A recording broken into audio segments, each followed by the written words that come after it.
हरे कृष्ण साथियों, daily practice set 14 में आपका स्वागत है।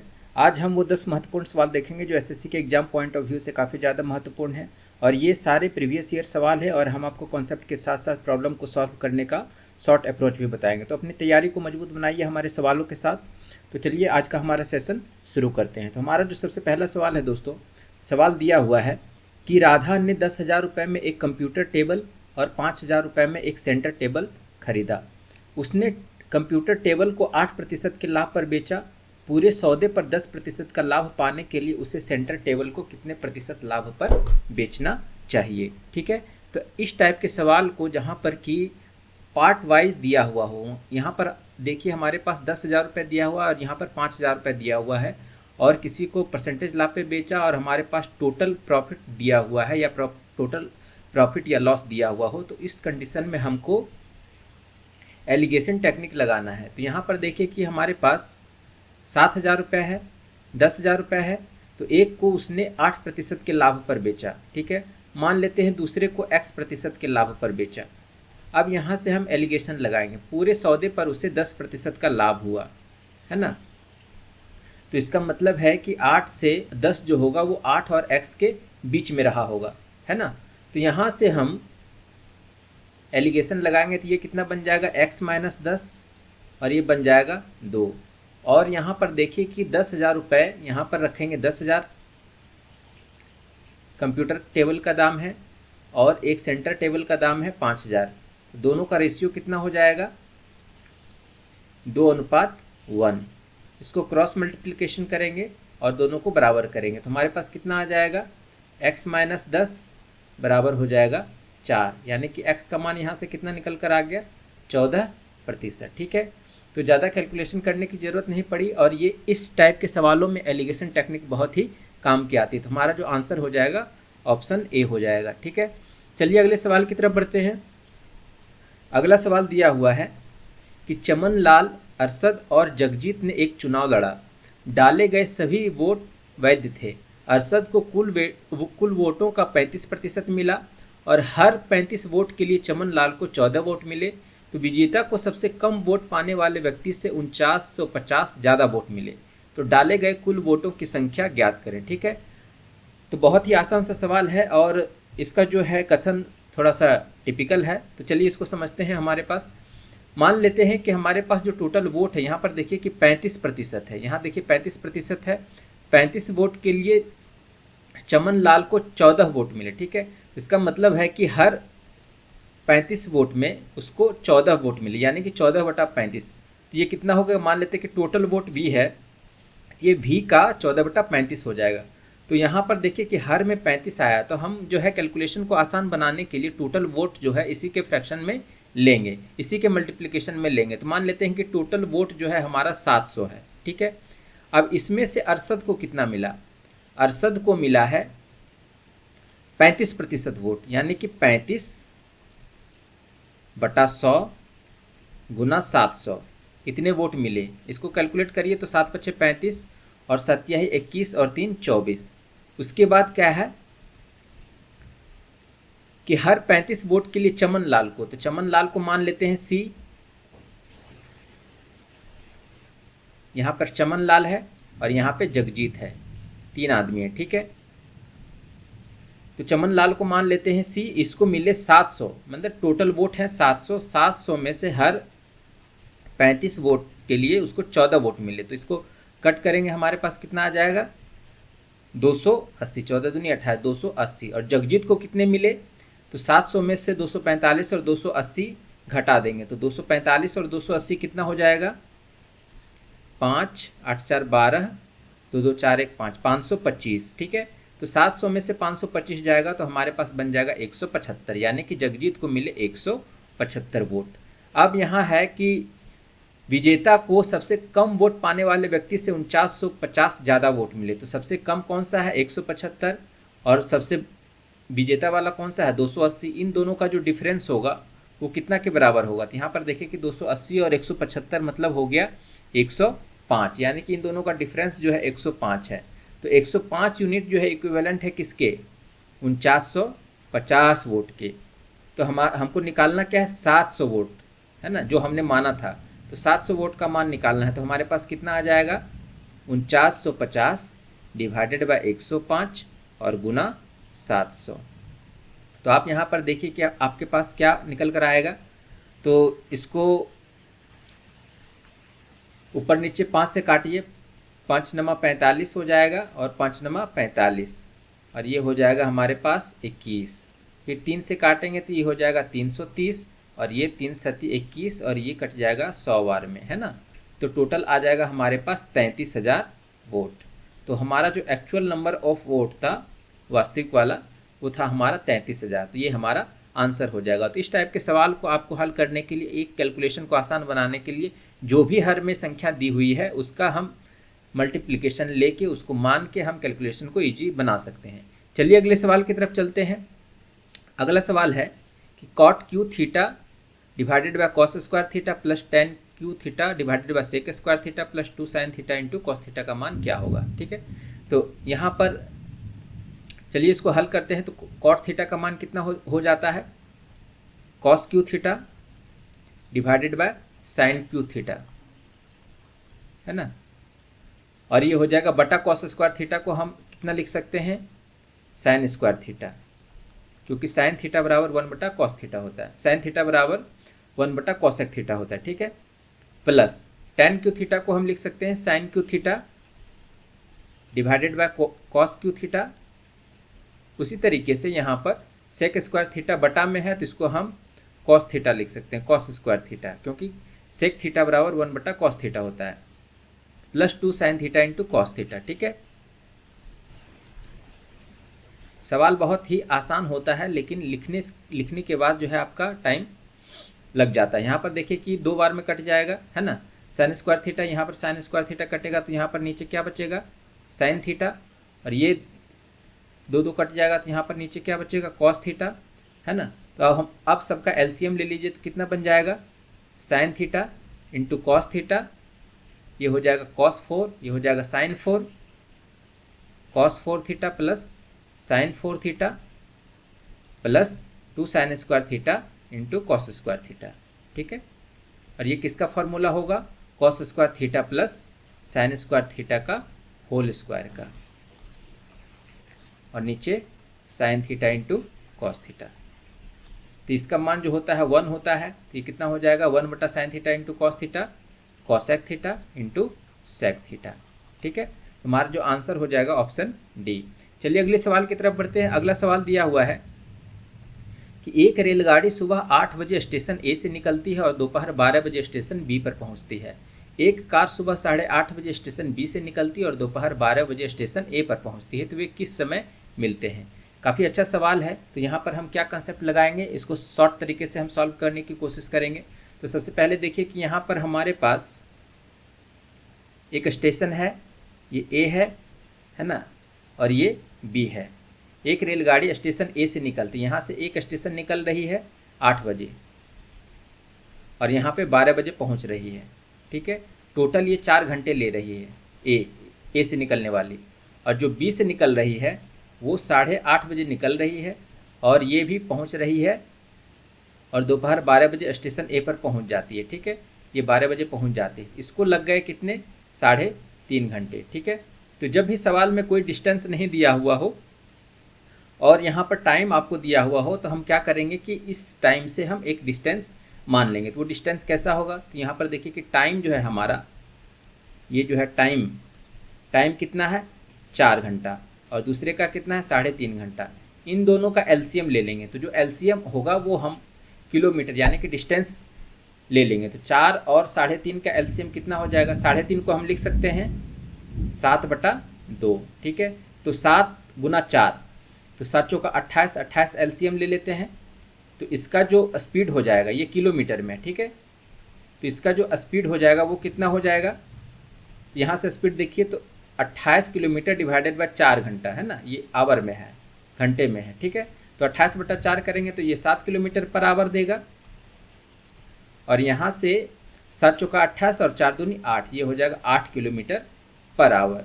ठीक है, तो हमारे पास स्पीड का रेशियो निकल गया। अब देखिए कि ये 8 बजे चल रही है और ये 8:30 बजे चल रही है, तो दोनों का समय जो होगा हमको सेम करना पड़ेगा, तभी हम दोनों के बीच का जो है मीटिंग टाइम निकाल सकते हैं। ठीक है, तो यहाँ पर देखिए कि यहाँ पे 8 बजे है, तो इसको भी ये आधा घंटा में कितनी दूरी चल चुकी होगी, 8:30 बजे तक कितनी दूरी चल चुकी होगी। आप कहेंगे आधा घंटा समय लगा यहाँ पर, आधा घंटा, तो आधा घंटा में इसका स्पीड जो है कितना, 7 किलोमीटर पर आवर, यानी कि ये कितनी दूरी चल गई, 3.5 किलोमीटर पर आवर आधे घंटे में, है ना। तो ये बन गया 3.5 किलोमीटर पर आवर।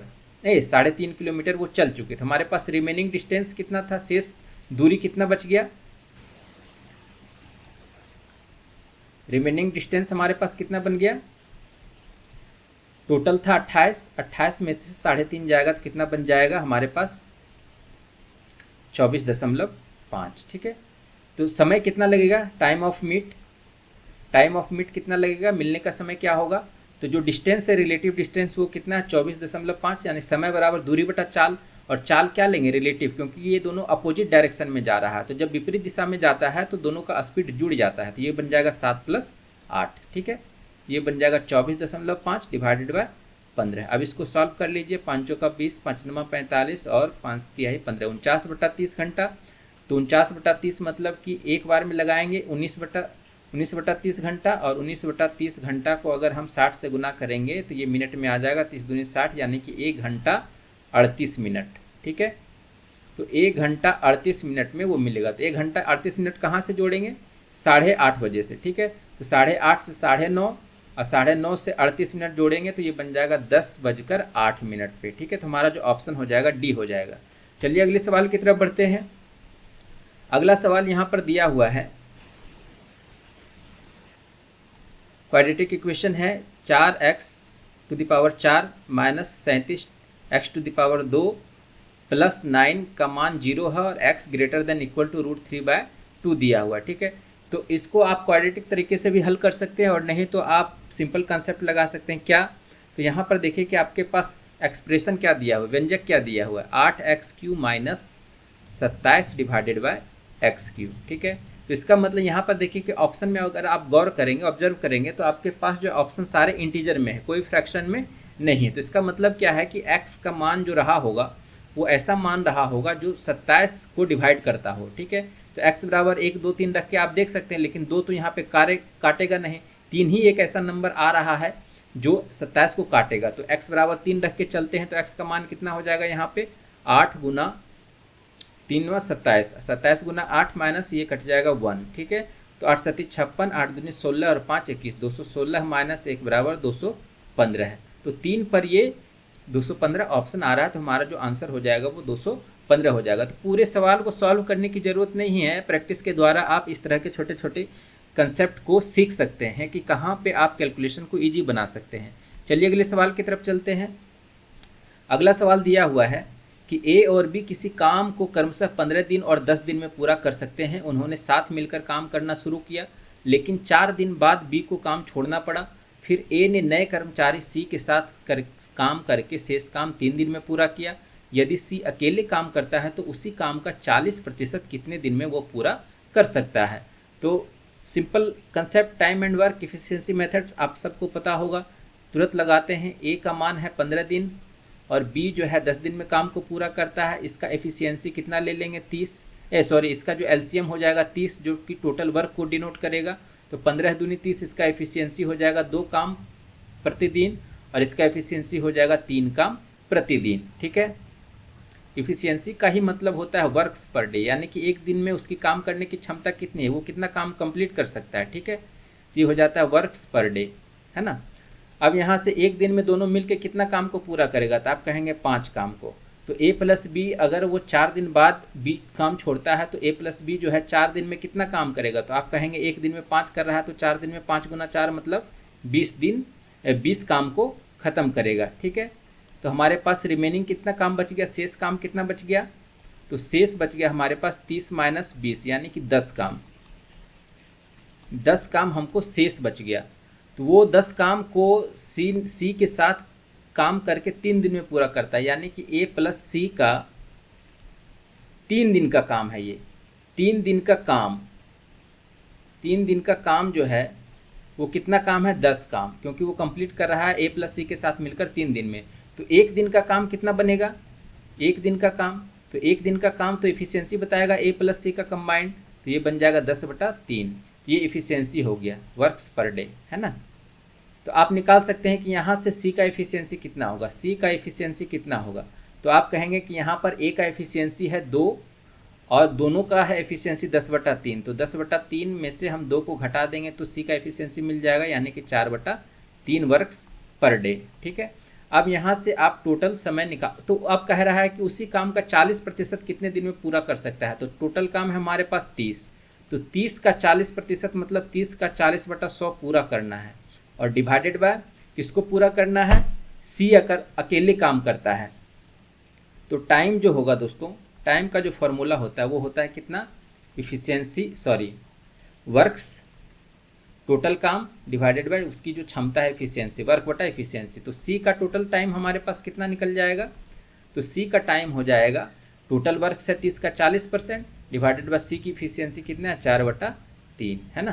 तो ये कट जाएगा, ये 0 0 कट जाएगा, ये 4 4 कट जाएगा, तो 3/3 ऊपर जा 9 हो जाएगा, 9 दिन में। तो सी जो काम करेगा वो 9 दिन में काम को पूरा करेगा, है ना। चलिए अगले सवाल की तरफ चलते हैं।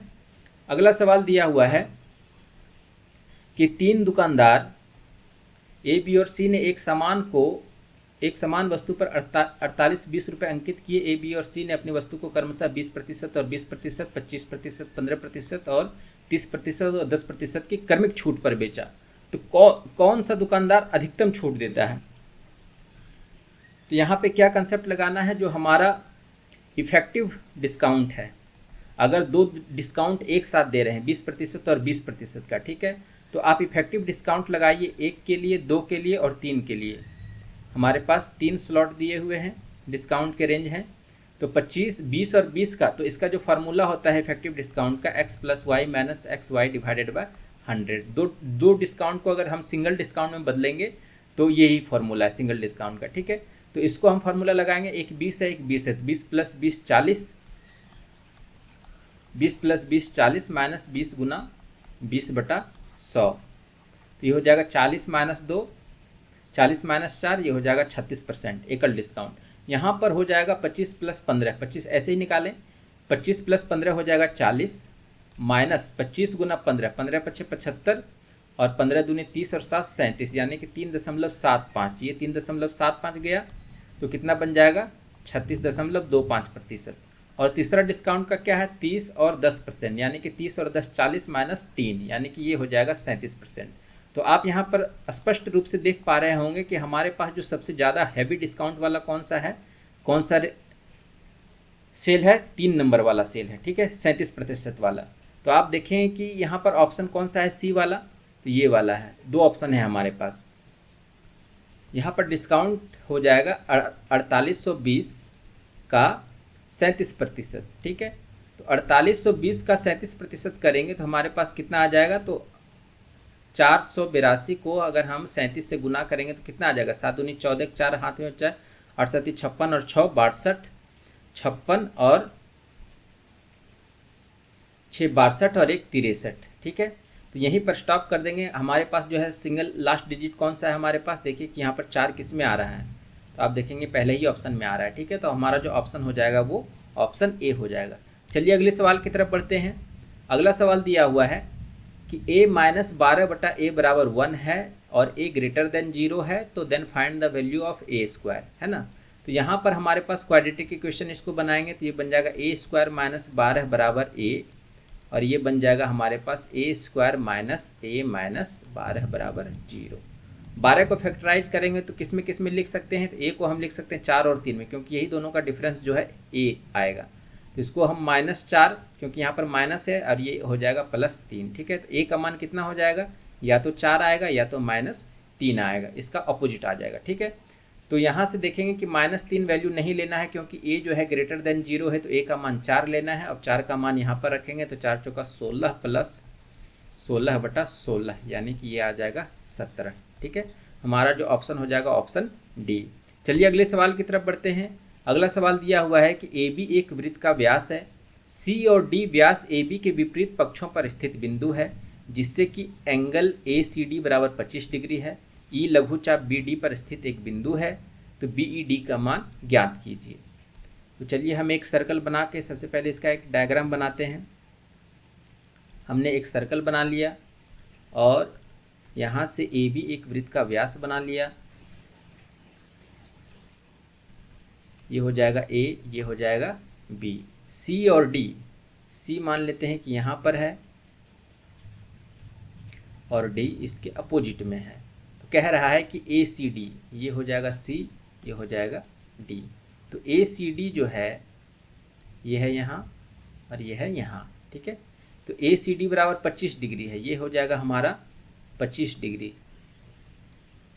अब कह रहा है कि E लघुचाप BD पर स्थित एक बिंदु है। E जो है लघुचाप BD पर स्थित एक बिंदु है। E यहाँ पर एक कोई बिंदु है, तो BED का मान ज्ञात कीजिए। तो यहाँ पर देखिए कि हमारे पास BED यानी कि इसको इससे मिलाएंगे और इसको इससे मिलाएंगे, तो ये वाला एंगल का मान हमसे पूछ रहा है।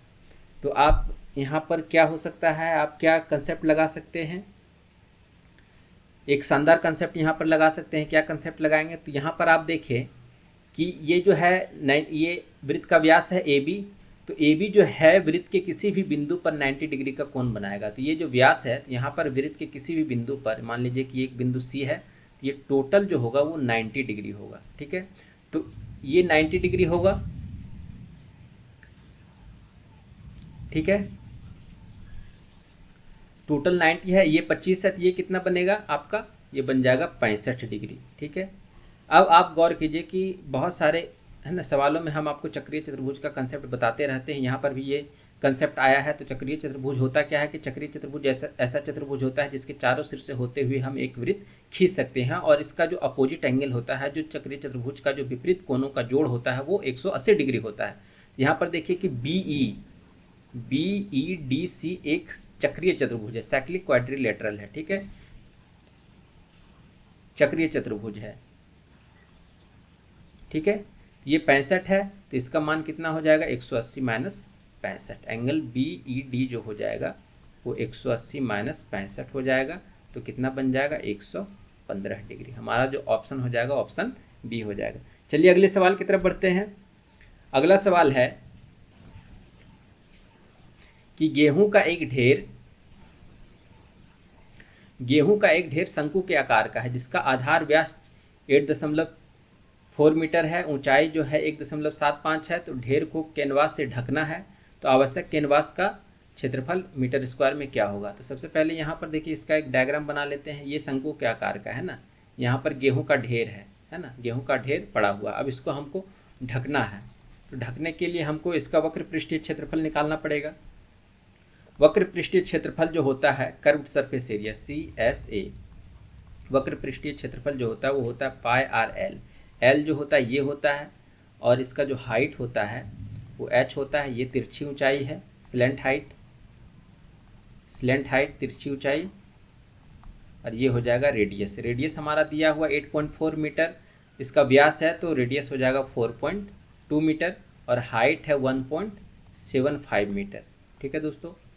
तो यहाँ से आप देखें कि अगर आप इसका वैल्यू निकालने की कोशिश करेंगे तो आपके पास क्या आ जाएगा, पाई, यानी कि पाई को हम लिख सकते हैं 22/7।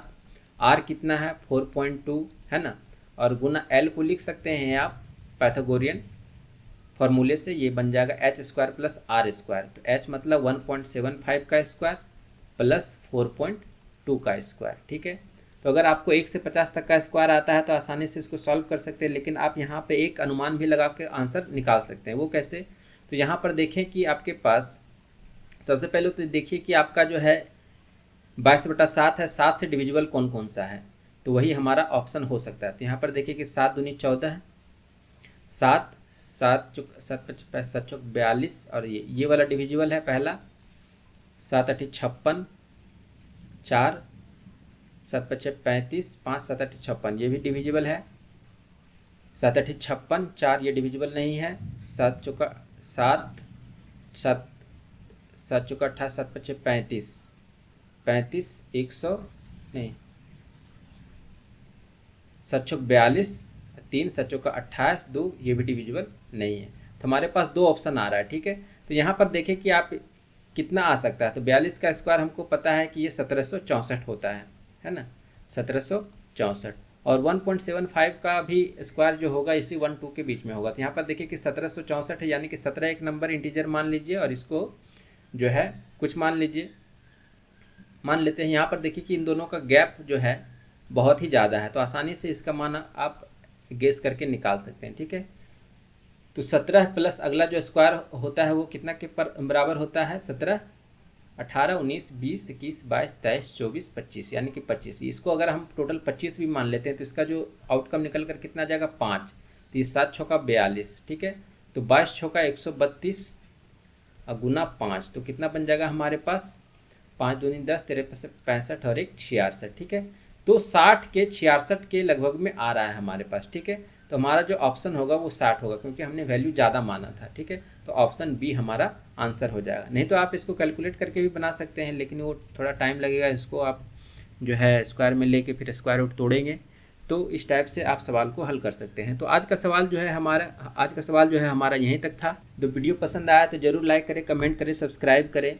ये कंटेंट आपको पीडीएफ के रूप में हमारे टेलीग्राम चैनल पर मिल जाएंगे। ये सारे सवाल यूट्यूब चैनल के हमारे कम्युनिटी सेक्शन में भी अपलोड किए जाते हैं, वहाँ पर भी आप प्रैक्टिस कर सकते हैं। तो मिलते हैं अगले सेशन में, तब तक के लिए धन्यवाद, नमस्कार।